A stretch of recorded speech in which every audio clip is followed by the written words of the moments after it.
Hello everybody, welcome to the way of solution. This is Arabul Rahman. Students, তোমরা নিশ্চয়ই অবগত আছো যে আমরা প্রতিদিন কারেন্ট অ্যাফেয়ার্স প্র্যাকটিস করে থাকি। সকাল 6টাতে লাইভ তোমাদের ক্লাস দেয়া হয় দ্য ওয়ে অফ সলিউশন চ্যানেলে। যারা নতুন যুক্ত হচ্ছ তাদেরকে আরও একবার বলবো, এই ক্লাসের শেষের দিকে আমরা কিন্তু 20টা করে জিকেও প্র্যাকটিস করে থাকি। সো চলো আমরা আজকের কারেন্ট অ্যাফেয়ার্স অবশ্যই দেখব। TWS একাডেমি অ্যাপ যদি ডাউনলোড না করে থাকো অবশ্যই কিন্তু আজই ডাউনলোড করতে ভুলো না। আমাদের TWS একাডেমি অ্যাপে তুমি ভর্তি হয়ে আমাদের কাছ থেকে সেরা চাকরির প্রিপারেশন নিতে পারবে। বেটার এক্সপিরিয়েন্স তোমাদের আমরা প্রোভাইড করব। বাংলা ভাষাতে একদমই সেখানে সুন্দর তোমাদের ক্লাস দেওয়া হয়। অল কম্পিটিটিভ এক্সামের জন্য প্রিপারেশন সেখান থেকে নিতে পারবে। আর টেলিগ্রামে যুক্ত না হলে অবশ্যই যুক্ত হতে পারো। আমাদেরকে সোশ্যাল মিডিয়াতে ফলো না করলেও কিন্তু ফলো করতে পারো। চলো লেটস স্টার্ট, শুরু করি আজকের পর্ব। আজকের প্রথম কারেন্ট অ্যাফেয়ার্স কি বলা হচ্ছে একটু ভালো করে দেখো। বলা হচ্ছে রিসেন্টলি গ্রামীণ আর্থিক অন্তর্ভুক্তি এবং লজিস্টিক সক্ষমতা বৃদ্ধির জন্য সম্প্রতি কোন দুটি সংস্থা মৌ স্বাক্ষর করেছে? দুটি সংস্থা রিসেন্টলি আমরা দেখব মৌ স্বাক্ষর করেছে। কোন দুটি সংস্থা? অবশ্যই গ্রামীণ আর্থিক অন্তর্ভুক্তি, মানে এখানে গ্রাম উন্নয়ন মন্ত্রকের ভিতরে থাকবে একটাতে। সো আমরা দেখব গ্রাম উন্নয়ন মন্ত্রক এবং ডাক বিভাগ আমাদের যেটা আছে তারা কিন্তু এই মৌটা স্বাক্ষর করেছে। Department of post and ministry of rural development sign landmark MoU strengthening rural financial inclusion livelihood promotion and logistics employment. So recently এই সমঝোতা স্বাক্ষরটা হয়েছে department of posts and ministry of rural development. Next হচ্ছে কি 2026 সালের New Delhi world book ফেয়ারে focus country হিসাবে কোন দেশ নির্বাচিত হয়েছে? 2026-এ New Delhi world book fair, এখানে ফোকাস কান্ট্রি হিসাবে কোন দেশকে রাখা হয়েছে? সেটি হলো স্পেন দেশকে। ওকে, the 53rd edition of the New Delhi World Book Fair 2026 will be held from 10th to 18th of January at Bharat Mandapam in new Delhi. তো নতুন দিল্লিতে এটা অনুষ্ঠিত হচ্ছে চলেছে 10 থেকে 18 জানুয়ারির মধ্যে। This year Qatar is the guest of honour country and Spain is the focus country. তো কাতার এখানে সম্মানিত গেস্ট বা সম্মানিত অতিথি কান্ট্রি হয়েছে এবং স্পেনকে ফোকাস কান্ট্রি হিসাবে রাখা হয়েছে। নেক্সট কোশ্চেন হচ্ছে, সম্প্রতি মহিলা ও শিশু উন্নয়ন মন্ত্রক নারী ও শিশু উন্নয়নের জন্য অংশীদারিত্ব জোরদার করার জন্য কোন ডিজিটাল পোর্টাল চালু করেছে? রিসেন্টলি মহিলা ও শিশু কল্যাণ মন্ত্রক, বলো তো দেখি মহিলা ও শিশু কল্যাণ মন্ত্রকের দায়িত্বে কে আছে? বলো। Women's and child development, WCD যে মিনিস্ট্রি আছে, এই মিনিস্ট্রির দায়িত্বে বর্তমানে আছেন কে? অন্নপূর্ণা দেবী।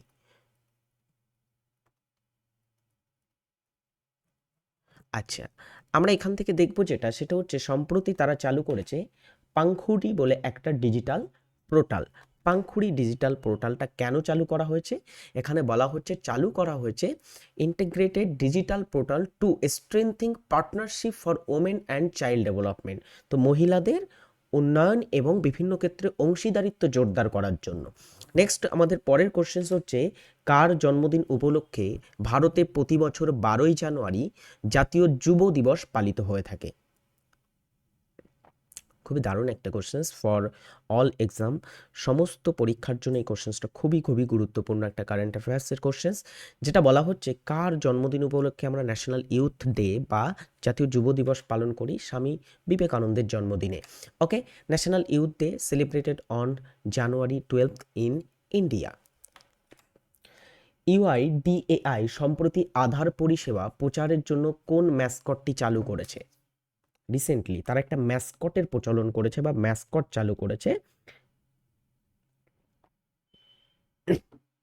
সেই ম্যাসকটটির নাম কি? আধার বন্ধু, শক্তি, উদয়, ভারত সাথী। আমরা সঠিক উত্তর করব উদয়। অপশন সি আজকের 5 নম্বর কারেন্ট অ্যাফেয়ার্সের রাইট অ্যান্সার।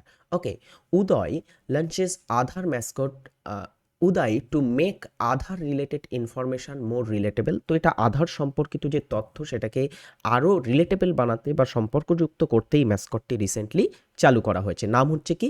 উদয়। নেক্সট হচ্ছে 2026 সালের আদমশুমারির প্রথম পর্যায়ে হাউস লিস্টিং কাজ কবে থেকে শুরু হবে? 2027 আমরা জানি আমাদের আসতে চলেছে 16তম সেন্সাস বা 16তম জনগণনা। লাস্ট জনগণনা হয়েছিল আমরা জানি কত সালে? 2011 সালে। তো 2011 সালের জনগণনাটা ছিল 15তম জনগণনা, আর এটা হচ্ছে 16তম জনগণনা। এর প্রথম যে পর্যায় সেটা হচ্ছে হাউস লিস্টিং। হ্যাঁ, তো এই যে হাউস লিস্টিং, এই হাউস লিস্টিংয়ের কাজ কবে থেকে শুরু করার কথা বলা হয়েছে? অ্যান্সার হচ্ছে 1 এপ্রিল থেকে শুরু করার কথা বলা হয়েছে। The centre has issued the information for the first phase of the census of India 2027, and the house listing operation will be conducted between 1st April and 30 September this ইয়ার, অর্থাৎ এই বছরে 1 এপ্রিল থেকে 30 সেপ্টেম্বরের মধ্যে কিন্তু across the all state and union টেরিটরিজের মধ্যে এটা কমপ্লিট করতে হবে। একটা আমাদের হাউস লিস্টিংয়ের জন্য বিভিন্ন স্টেটে বা ইউনিয়ন টেরিটরিতে সময় দেওয়া হয়েছে 30 দিন। 30 দিনের পিরিয়ডের মধ্যে কিন্তু, বা 30 দিন একটা নির্দিষ্ট সময়ের মধ্যে এটা কিন্তু পরিচালনা করতে হবে। ওকে, চলো পরেরটা আমরা দেখব কি 7 নম্বর কোশ্চেন্স। ভারতের প্রথম সম্পূর্ণ কাগজবিহীন মানে বুঝতে পারছো, পেপারলেস, একদমই পেপারলেস জেলা আদালত কোথায় চালু হয়েছে? মানে পেপারলেস মানে নিশ্চয়ই বাকিটা সব কিছু অনলাইনেই হবে, মানে এক কথায় বলতে গেলে ভারতের প্রথম সম্পূর্ণরূপে অনলাইন, বা অনলাইন বলতে সম্পূর্ণ যে পুরোপুরি যে ভার্চুয়াল মিটিংয়ের মাধ্যমে যে তোমার বিচার করা হবে সেটা নয়, কিন্তু এখানে কোনো কাগজপত্র রাখা হয়নি, সেটা সম্পূর্ণ অনলাইন করা হয়েছে, বা সেটা সম্পূর্ণ কিন্তু টেকনোলজির উপরে নির্ভরশীল হবে। অ্যান্ড পেপারলেস একটা আদালত চালু হয়েছে কোথায়? সেটা হচ্ছে ওয়ায়নাড, যেটা কেরালা রাজ্যে অবস্থিত আছে। কেরালা রাজ্য, ওকে, কেরালা রাজ্যে অবস্থিত আছে। অলরাইট ডিয়ার স্টুডেন্টস, আচ্ছা, এই যে এখানে লেখা আছে, India gets its first fully paperless district court in Kerala's Wayanad. 2025-26 অর্থবর্ষের জন্য ভারতের প্রকৃত জিডিপি বা রিয়েল জিডিপি বৃদ্ধির হার কত অনুমান করা হয়েছে? মানে এস্টিমেটেড কত আমাদের জিডিপি বৃদ্ধি হতে চলেছে, বা জিডিপির একটা এস্টিমেট করা হয়েছে কতটা 2025-26 ফাইন্যান্সিয়াল ইয়ারের জন্য?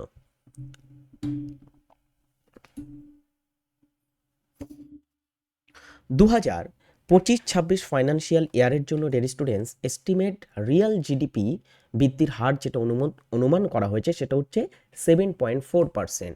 ওকে, আচ্ছা, first advance estimates of gross domestic product 2025-26 সেটা হচ্ছে কত? 7.4%। Real GDP has witnessed 7.4% growth rate in financial year 2025-26 over the growth rate of 6.5% in financial year 2024-25। 2024-25 সালে যেটা ওভারঅল আমরা দেখব একটা গ্রোথ রেট আমাদের অনুমান করা হয়েছিল 6.5%, তার থেকে কিন্তু অনেক বেশি বর্তমানে 7.4% কিন্তু এস্টিমেট করা হয়েছে। সম্প্রতি কোন দুটি দেশ দ্বিপাক্ষিক বাণিজ্য চুক্তিতে আনুষ্ঠানিকভাবে ভারতের আয়ুষকে স্বীকৃতি দিয়েছে? আয়ুষকে স্বীকৃতি দেওয়া হয়েছে রিসেন্টলি। আয়ুষটা কি তোমরা নিশ্চয়ই জানো। আয়ুষ হচ্ছে একটা আমাদের ভারতের মিনিস্ট্রিও আছে আয়ুষের নামে। আয়ুষ হচ্ছে একটা ভারতের ট্রেডিশনাল ঔষধ মেকিং একটা কিন্তু পদ্ধতি আয়ুষ। তো আয়ুষ নামে একটা মিনিস্ট্রিও আছে, মিনিস্ট্রি অফ আয়ুষ। তো সম্প্রতি আয়ুষকে কোন দুটি দেশ তাদের দেশে তোমার হচ্ছে স্বীকৃতি দিয়েছে? সেটা হচ্ছে ওমান এবং New Zealand. The commerce minister Piyush Goyal, commerce minister, has said that India's traditional medicine system Ayush has received from recognition in bilateral trade agreements with Oman and New Zealand। তো ওমান এবং নিউজিল্যান্ডের মধ্যে একটা bilateral trade agreements, তার মাধ্যমে কিন্তু তারা এটা গৃহীত করেছে বা তাদের দেশে কিন্তু রেকগনিশন দিয়েছে এটার। আয়ুষ মানে কি? Ayush is a অ্যাক্রোনমি for India's traditional medicine system. ভারতের যে ট্রেডিশনাল মেডিসিন সিস্টেম মানে ভারতের যে দেশীয় মেডিসিন নির্মাণ সিস্টেম, সেটারই একটা ছোট ফর্ম হচ্ছে আয়ুষ। এর ভিতরে আমরা বেশ কিছু জিনিস পাবো, 6টা জিনিস টোটাল। আয়ুর্বেদা, ইয়োগা, আয়ুষের এটা full form Ayurveda, A for Ayurveda, yoga, হ্যাঁ, ন্যাচুরোপ্যাথি, তারপরে উন্নানি, সিদ্ধা এবং হোমিওপ্যাথি। ওকে, আরও একবার এটা একটু মনে রাখো, এটা কিন্তু খুব খুব গুরুত্বপূর্ণ। আয়ুষের ফুল ফর্মটা, হ্যাঁ, আয়ুর্বেদা, ইয়োগা, ন্যাচুরোপ্যাথি এবং উন্নানি, সিদ্ধা এবং হোমিওপ্যাথি। অলরাইট ডিয়ার স্টুডেন্টস, এই হচ্ছে আজকের আমাদের 9টা কারেন্ট অ্যাফেয়ার্স। 9টা কারেন্ট অ্যাফেয়ার্স নিয়ে আমরা চর্চা করব। পরের দিনের ক্লাসে আমরা বাকি নেক্সট ডের যে কারেন্ট অ্যাফেয়ার্স সেটা নিয়ে চর্চা করব। সো আজকের কারেন্ট অ্যাফেয়ার্সগুলো কিন্তু খুব দারুণ কারেন্ট অ্যাফেয়ার্স ছিল। এগুলো কিন্তু আপকামিং তোমাদের ডব্লিউবিসিএস, এসএসসি সহ বিভিন্ন পরীক্ষার জন্য অনেক কাজে আসবে।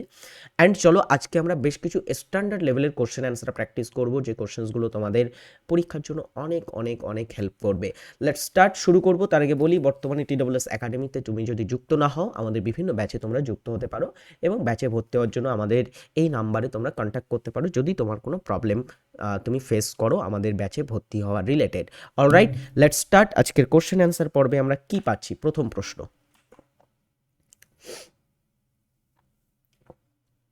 ফার্স্ট কোশ্চেন ইজ, ভারতের সংবিধানের কোন অনুচ্ছেদে ডক্টরিন অফ প্লেজার বা প্রসাদ তত্ত্ব বর্ণিত হয়েছে?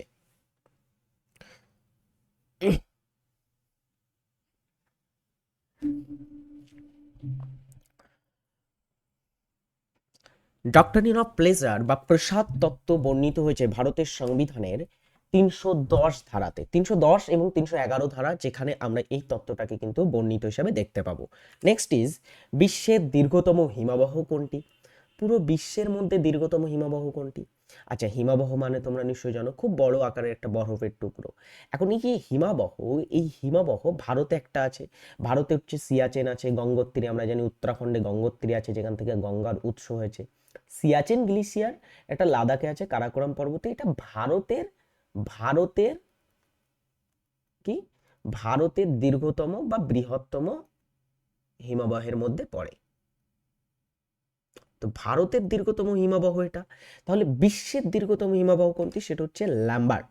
ওকে, ল্যাম্বার্টটা এটা আন্টার্কটিকাতে অবস্থিত আছে। আন্টার্কটিকাতে অবস্থিত একটি ডিয়ার স্টুডেন্টস হিমবাহের নাম। আচ্ছা, জ্যাকবসনটাও একটু জেনে রাখবে এটা।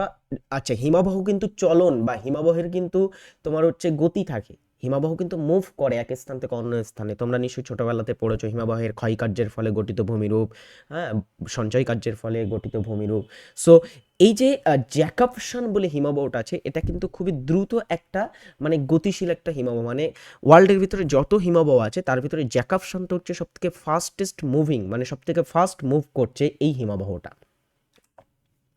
2025 সালের আইপিএল এ সব থেকে দামি খেলোয়াড় কে হয়? মানে 2025-এ যে আইপিএলটা হয়ে গেছে, নতুন যে ট্রেড বা নতুন যে তোমার বিডিং হয়েছে, সেই বিডিংটা নয়, মানে 2025 সালের আইপিএলের জন্য যে বিডিংটা হয়েছিল সেখানে সবচেয়ে দামি প্লেয়ারকে, এক কথায় বলতে গেলে পুরো আইপিএলের ইতিহাসে সব থেকে দামি প্লেয়ারকে, পুরো আইপিএলের ইতিহাসে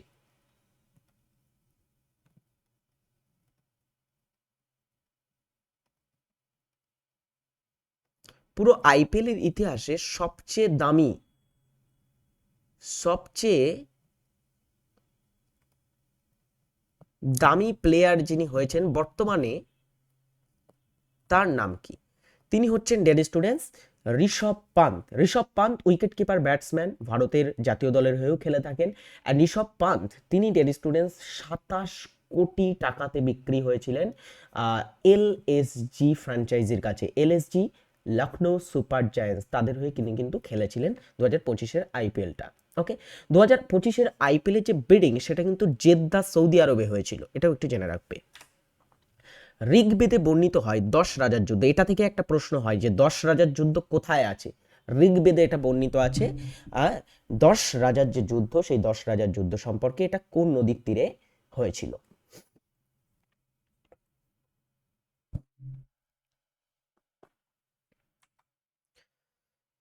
ঋগ্বেদ সব থেকে পুরনো বেদ, সেখানে বর্ণিত 10 রাজার যুদ্ধ যে নদীর তীরে হয়েছিল সেটা হচ্ছে ইরাবতী। ইরাবতীকে আমরা অনেক সময় রাভি বলে থাকি।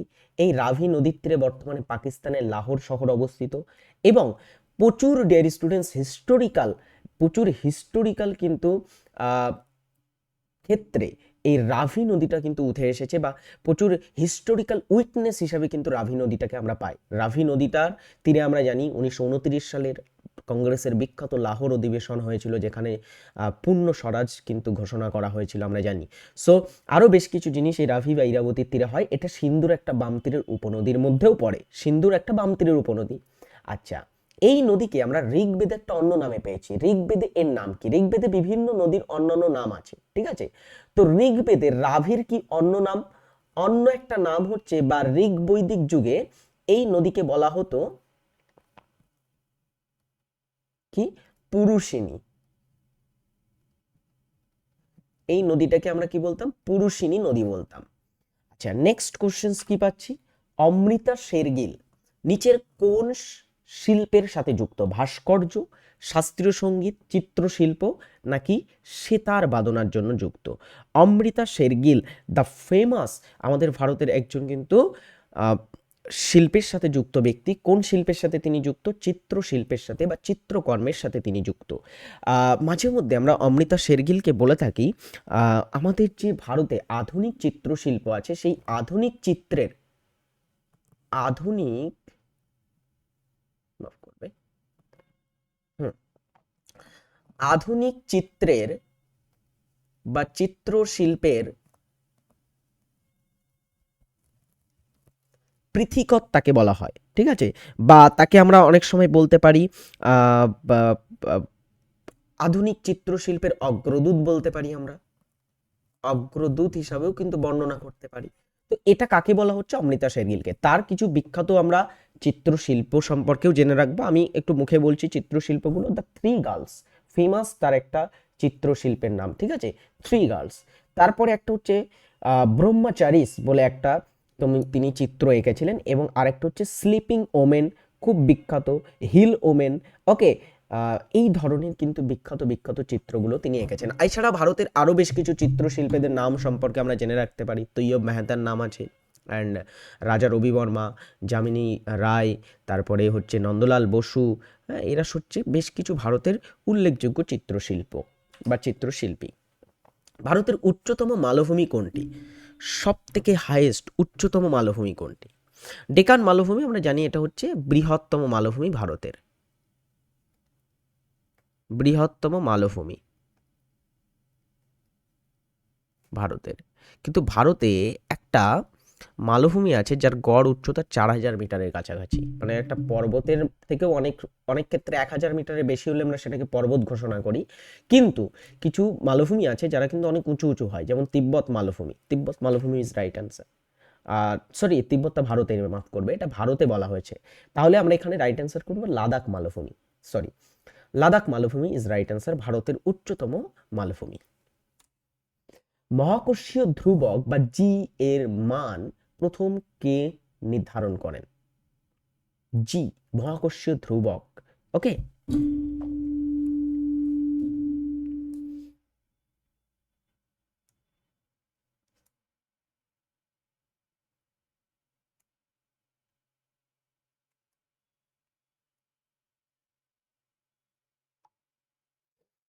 মহাকর্ষীয় ধ্রুবকের মান প্রথম নির্ণয়ন করেছিলেন হেনরি ক্যাভেন্ডিশ। আচ্ছা, আমি তোমাদের এখানে একটা বাড়ির কাজ দিয়ে রাখি। এই যে মহাকর্ষীয় ধ্রুবক বা জি এর মান কত, এটা একটু তোমরা কমেন্ট করে জানাবে। হ্যাঁ, আর যদি মান না থাকে তাও জানাবে। তো জি এর মান কত, এটা একটু কমেন্ট করে জানানোর চেষ্টা করবে। ওকে, মহাকর্ষীয় ধ্রুবকের মান কত, এটা নির্ধারণ প্রথম করেছিলেন হেনরি ক্যাভেন্ডিশ। চলো পরেরটা আমরা দেখি। নেক্সট হচ্ছে নিওলজি বলতে কি বোঝায়? নিওলজি বলতে আমরা কি বুঝি? নতুন শব্দ গঠনকে বলা হয়, জীবাশ্ম নিয়ে পড়াকে বলা হয়, নতুন প্রত্নতাত্ত্বিক আবিষ্কারকে বলা হয়, নাকি নতুন মহাদেশের খোঁজ? ওকে, দেখো, নিওলজি কি? প্রত্নতাত্ত্বিকটা হবে না, এটা আর্কিওলজিকে আমরা প্রত্নতাত্ত্বিক বলি। জীবাশ্ম হচ্ছে কি? জীবাশ্ম হচ্ছে তোমার দেরি স্টুডেন্টস বলা হয়ে থাকে সাধারণত পলিওন্টোলজি, জীবাশ্ম সংক্রান্ত বিদ্যাকে পলিওন্টোলজি বলা হয়। নতুন শব্দ গঠনকে আমরা বলে থাকি নিওলজি। নতুন শব্দ গঠন, অভিধানে নতুন শব্দ গঠনকে। SEBI, securities and exchange board of India একটি সাংবিধানিক সংস্থা, বিধিবদ্ধ সংস্থা, বেসরকারি সংস্থা, নাকি এনজিও? আসলে কি এটা? দেখো, সেবি বলে যে সংস্থাটা আছে, সেবি, সেবির থেকে একটা জিনিস মনে রাখো, সেবির কাজ হচ্ছে কি? আমাদের যারা শেয়ার মার্কেটে ইনভেস্ট করে তাদেরকে সুরক্ষা দেওয়া বা তাদেরকে সিকিউরিটি দেওয়া, এটাই হচ্ছে তাদের কাজ, তাই তো? মার্কেটের একটা ওয়াচডগ হিসাবে সাধারণত কাজ করে থাকে সেবিটা, তাই তো? হ্যাঁ কি না? মার্কেটের ওয়াচডগ তো সেবি। এখন এখানে দেখো এই যে সেবিটা আছে, এই সেবি, এটা কি সংবিধানে আমরা পাই না অ্যাকচুয়ালি সংবিধানে। এটা বেসরকারি সংস্থাও নয় বা এনজিও নয়, হ্যাঁ, এটা হচ্ছে একটা বিধিবদ্ধ সংস্থা। কিভাবে দেখো, সেবি যখন আমরা দেখব, সেবির প্রতিষ্ঠার ক্ষেত্রে তোমরা দুটো সাল পাবে। একটা হচ্ছে এই সেবি প্রতিষ্ঠা হয়েছিল, আমরা সকলে জানি প্রতিষ্ঠা হয়েছিল 1988, 1988-তে এটা প্রথমে প্রতিষ্ঠিত হয়, কিন্তু সেবিকে পরবর্তীতে বিধিবদ্ধ করা হয়, সেবির নিয়ম কানুন তৈরি করা হয়। হ্যাঁ, এখন সেবি বিধিবদ্ধ কবে হয়? বিধিবদ্ধ হয় কত সালে একটু জেনে রাখতে হবে, সেটা হচ্ছে 1992, 1992 সেবি কিন্তু বিধিবদ্ধ হয়েছিল। এই সালটা থেকে প্রশ্ন দেয় যে সেবি কবে বিধিবদ্ধ হয়েছিল। চলো পরের প্রশ্ন, সমুদ্রের জলের গড় লবণাক্ততা কত? মানে সমুদ্রে তুমি যদি 1 লিটার জল নাও, তার ভিতরে কতটা লবণ থাকবে? আমি 1 লিটার দিয়েই বোঝাই, ঠিক আছে? 100 লিটার দিয়েও বোঝানো যায়, 30 লিটার 40 লিটার দিয়েও বোঝানো যায়, কিন্তু 1 লিটারটা আমরা এখানে স্ট্যান্ডার্ড হিসাবে ধরবো। তো এটাতে গড় লবণাক্ততা কত থাকবে? সো এর ভিতরে যদি আমরা দেখি, গড় লবণ থাকবে 35%, মানে 1 লিটার জলে, সমুদ্রের জলে কিন্তু 35 গ্রাম। ওকে, তার ভিতরে কি থাকবে? তার ভিতরে লবণ থাকবে। অর্থাৎ আমরা বলতে পারি সমুদ্রের জলের 3 ভাগের প্রায় 1 ভাগ বা 1 ভাগের বেশি কিন্তু লবণ থাকে সমুদ্রের জলে। আলোকবর্ষ কিসের একক? আলোকবর্ষ কিসের একক? চলো এটা তোমাদের আরেকটা বাড়ির কাজ দেওয়া থাকবে, কমেন্ট করে অবশ্যই সকলে এটার উত্তর কিন্তু জানাবে বা জানাতে ভুলবে না। নেক্সট আমরা পরের কোশ্চেন্সে আসি, যেটা হচ্ছে কোন চোল রাজা গঙ্গাই কোন চোলপুরম মন্দিরটি নির্মাণ করেছিলেন? গঙ্গাই কোন চোলপুরমের মন্দির, এটা কোথায় অবস্থিত আছে? এটা চোল রাজারা নির্মাণ করেছিল, মানে নিশ্চয়ই তামিলনাড়ুতে আছে। তামিলনাড়ুর দক্ষিণ মানে তামিলনাড়ুতে আমরা বা দক্ষিণ ভারতে কিন্তু দেখব চোলরা রাজত্ব করেছিল। ওকে, তো তামিলনাড়ুতে এটা অবস্থিত আছে। এটা একটা ভারতের ওয়ার্ল্ড হেরিটেজ সাইট। এর সাথে সাথে আরো একটা মন্দির আছে যার নাম হচ্ছে বৃহদেশ্বর মন্দির। বৃহদেশ্বর মন্দির এটাও কিন্তু একটা ওয়ার্ল্ড হেরিটেজ সাইট। তো গঙ্গাইকোন্ড চোলপুরমের মন্দির, বৃহদেশ্বর মন্দির দুটোই একটাই ওয়ার্ল্ড হেরিটেজ সাইট হিসাবে বিবেচিত হয়। অ্যান্ড বৃহদেশ্বর মন্দির বিল্ড বাই রাজারাজ চোল, আর যিনি গঙ্গাইকোন্ড চোলপুরমের মন্দির নির্মাণ করেছিলেন তিনি হচ্ছেন প্রথম রাজেন্দ্র চোল। আর গঙ্গাইকোন্ড চোল এটা হচ্ছে কার জানো? এটা হচ্ছে ডেলি স্টুডেন্টস প্রথম রাজেন্দ্র চোলের একটা উপাধি। তিনি যখন গঙ্গা বিজয় করেন বা আমাদের বাংলা বিজয় করেন, তখন তিনি এই উপাধিটা কিন্তু গ্রহণ করেছিলেন। অ্যাবেল প্রাইজ কোন ক্ষেত্রে দেয়া হয়? অ্যাবেল প্রাইজ খুব দারুণ একটা কোশ্চেন। এটা অ্যাবেল প্রাইজ এটা প্রদান করা হয়ে থাকে সাধারণত গণিত ক্ষেত্রে দেয়া হয়ে থাকে, গণিত ক্ষেত্রে। 1924 সালের বেলগাঁও কংগ্রেস অধিবেশনের সভাপতি কে ছিলেন? 1924-এ বেলগাঁওতে একটা সভা হয়েছিল জাতীয় কংগ্রেসের, অ্যান্ড এটা খুবই হিস্টোরিক্যাল একটা সভা, হ্যাঁ, জাতীয় কংগ্রেসের। এই সভাতে যিনি সভাপতি ছিলেন তিনি হলেন মহাত্মা গান্ধী। মহাত্মা গান্ধী। ওকে, আচ্ছা এখান থেকে চলো আমরা একটু দেখব মহাত্মা গান্ধীর এটা কিন্তু প্রথম এবং শেষ অধিবেশন ছিল। এটাই তার প্রথম এবং শেষ অধিবেশন। তিনি একবারই কংগ্রেসে সভাপতিত্ব করেছেন, সেটা 1924-এর বেলগাঁও। জওহরলাল নেহরুর হিস্টোরিক্যাল যদি আমি কোনো সভার কথা বলি, জওহরলাল নেহরু সেটা হচ্ছে 1929 সালের লাহোর অধিবেশনে তিনি সভাপতিত্ব করেছিলেন। এছাড়া আরও অনেক অধিবেশনে সভাপতিত্ব তিনি করেন। আচ্ছা, সরোজিনী নাইডুর বিখ্যাত 1925 সালের কানপুর অধিবেশনে তিনি সভাপতিত্ব করেছিলেন, এটা একটু জানবে।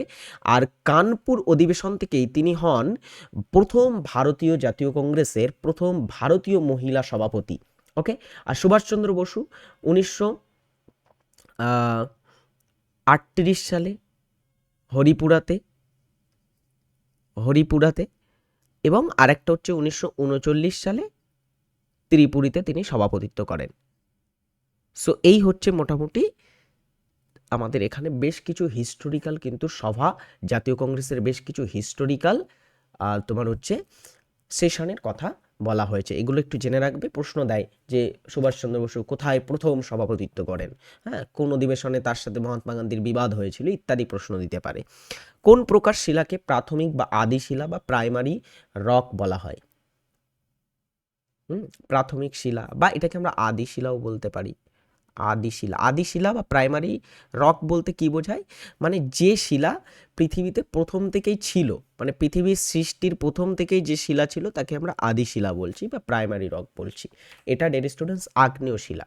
ওকে, নেক্সট হচ্ছে কি, নিচের কোন নদীটি পূর্ববর্তী নদী? ওকে, অ্যান্টিসিডেন্ট রিভারের উদাহরণ। পূর্ববর্তী নদী বা অ্যান্টিসিডেন্ট রিভারের মধ্যে কোনটা পড়ে? যমুনা, সিন্ধু, গোদাবরী, কৃষ্ণা। দেখো এখানে পূর্ববর্তী ভেবে অনেকে ভাববে পূর্ব বাহিনী নদীর কথা বলা হচ্ছে। অ্যাকচুয়ালি পূর্ববর্তী বা অ্যান্টিসিডেন্ট বলতে আমরা পূর্ব বাহিনী বলি না, ওটা বলতে তো ইস্ট ফ্লোয়িং বলা হবে নিশ্চয়ই, মানে পূর্ব দিকে প্রবাহিত নদী। তাহলে পূর্ব দিকে প্রবাহিত নদী যদি বলা হতো তাহলে এখানে অনেকটা উত্তর হতো, যমুনাও উত্তর হতো, গোদাবরীও উত্তর হতো, কৃষ্ণাও উত্তর হতো, সিন্ধুটা হতো না, ওটা পশ্চিম বাহিনী রিভার। এবারে দেখো এখানে উত্তর কিন্তু সিন্ধুই হবে। কিভাবে? পূর্ববর্তী নদী আমরা কাকে বলি প্রথমে এটা বোঝো। পূর্ববর্তী নদী মানে মনে করো যে নদী তার গতিপথ সাধারণত পাল্টায় না, মানে কোনো একটা অঞ্চল ধরলাম সিন্ধুর যে গতিপথ অঞ্চল সেটা হচ্ছে হিমালয় অঞ্চল, সেখান দিয়ে সিন্ধু তিব্বত হিমালয় লাদাখের উপর দিয়ে এটা প্রবাহিত হয়েছে।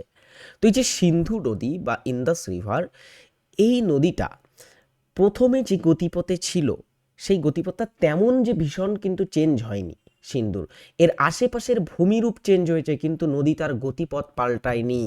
আমরা পূর্ব বাহিনী নদীগুলোর ক্ষেত্রে কি দেখব? বিভিন্ন নদী কিন্তু নিম্ন গতিতে গিয়ে তার গতিপথ পাল্টে দেয়, তাই না? এই যে গতিপথ পাল্টায়, এটা গতিপথ পাল্টায় না যে নদী, মানে আশেপাশের ভূমিরূপ চেঞ্জ হচ্ছে, আশেপাশের ভূমিরূপের কিন্তু পরিবর্তন হচ্ছে কিন্তু নদীর গতিপথের পরিবর্তন হচ্ছে না, এই নদীকে আমরা বলবো অ্যান্টিসিডেন্ট রিভার বা পূর্ববর্তী নদী। ঠিক আছে, চলো নেক্সট আমরা পরের কোশ্চেন দেখি। কার্ল মার্কস কোন দেশের অধিবাসী ছিলেন? বিখ্যাত দার্শনিক কার্ল মার্কস কমিউনিস্ট আইডিওলজি তার দ্বারা এসেছিল, বা কমিউনিস্ট আইডিওলজির কিন্তু প্রতিষ্ঠাতা। হ্যাঁ, সোশ্যালিজমের তিনি কিন্তু একজন খুব বড় ধারণা যিনি দিয়েছিলেন, কার্ল মার্কস দিয়েছিলেন প্রথম। তো সেই কার্ল মার্কস তিনি কোথায় জন্মগ্রহণ করেন? জার্মানিতে, এবং জার্মানির অধিবাসী ছিলেন।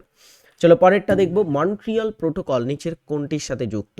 কানাডার একটা শহর আছে মন্ট্রিয়াল, সেখানে একটা সভা অনুষ্ঠিত হয়েছিল 1987 সালে 16ই সেপ্টেম্বর দিকে অনেকে উত্তর করতে পারবে, কারণ এই 16ই সেপ্টেম্বর আমরা পালন করে থাকি বিশ্ব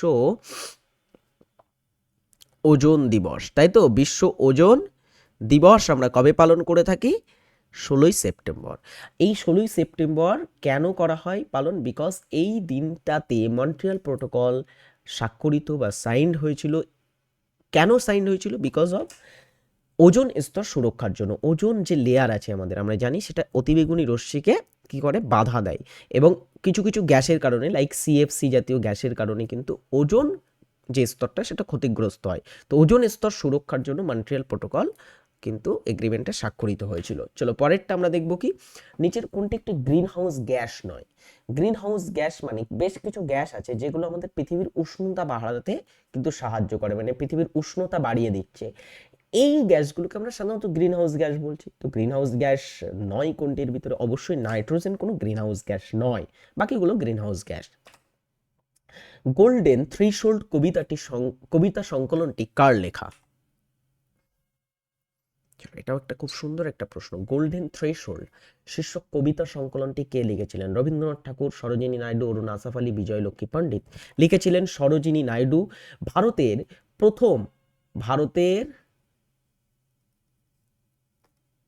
প্রথম মহিলা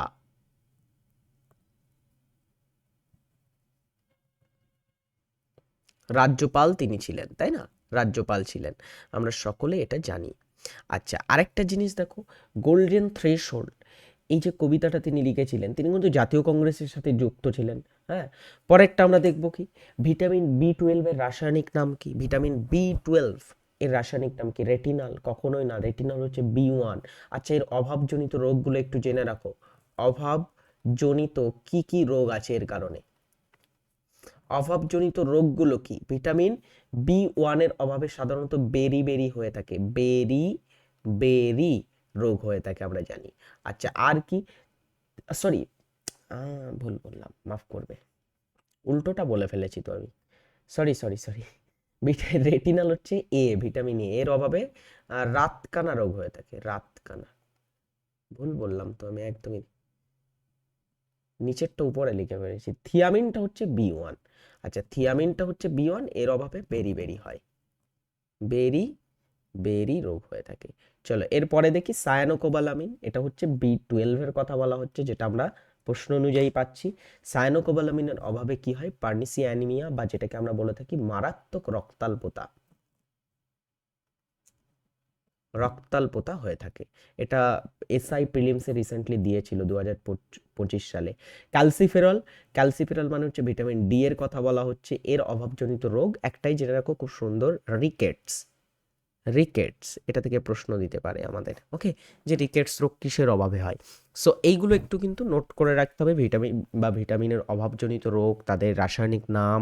ভিটামিন থেকে বেশ কিছু প্রশ্ন কিন্তু আমরা পরীক্ষায় পেয়ে থাকি। জীবনবিজ্ঞানের বেশ কিছু চ্যাপ্টার আছে যেগুলো একটু ভালো করে খুঁটিয়ে পড়লে সমস্ত পরীক্ষায় মোটামুটি কমন পাওয়া যায় সেখান থেকে কোশ্চেন্স। চলো আজকের আমাদের ক্লাসটা এখানেই শেষ করব। ক্লাসটি কেমন লাগলো অবশ্যই কমেন্ট করে জানাবে। নেক্সট ক্লাসে তোমাদের সাথে দেখা হচ্ছে একটি নতুন পর্বে। ততক্ষণের জন্য take care, tata, bye. And আমাদের অবশ্যই কিন্তু ফলো করতে ভুলবে না। বাই।